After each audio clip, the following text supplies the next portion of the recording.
সাজাই গাড়ি সাজিল গোয়ালিনী রে গোয়ালিনী কাটে ধান কানাই সাজাই গাড়ি সাজিল গোয়ালিনী রে কাকে নিয়া জলের ঝাড়ে মাথায় জল পান সাজিল গোয়ালিনী রে কাকে নিয়া জলের ঝাড়ে মাথায় জল পান সাজিল গোয়ালিনী রে হাসি খেলি গোয়ালিনী চলিয়া যারে বাড়ি সাজিল গোয়ালিনী রে হাসি খেলি গোয়ালিনী চলিয়া যারে বাড়ি সাজিল গোয়ালিনী রে হাসি খেলি গোয়ালিনী চলিয়া যারে বাড়ি সাজিল গোয়ালিনী রে আরে সাজিল।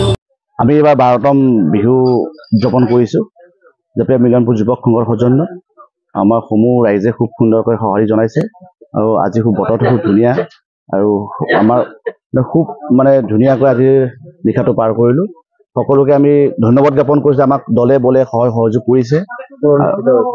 আমাৰ এইটো মিলনপুৰ যুৱক সংঘ আমাৰ যিটো মিলনপুৰ তিনিআলিত প্ৰতি বছৰৰ দৰে এই বছৰো বিহুখন আমি উদযাপন কৰিলোঁ। খুব ভাল লাগিছে। গতিকে আমাৰ এটাই ভাল লাগিছে যে বতৰটো খুব ধুনীয়া আছিলে। কথন আমাৰ কুমাৰ ধীৰাজ আহিছিলে আৰু লগতে টিনামণি কাকতি। গতিকে খুব ধুনীয়া পৰিৱেশ, ৰাইজে খুব মানে ৰাইজে খুব ছাপোৰ্ট কৰিছে তেখেতসকলক আৰু সেইটো কাৰণে আমাৰ খুব ভাল লাগিছে আজি।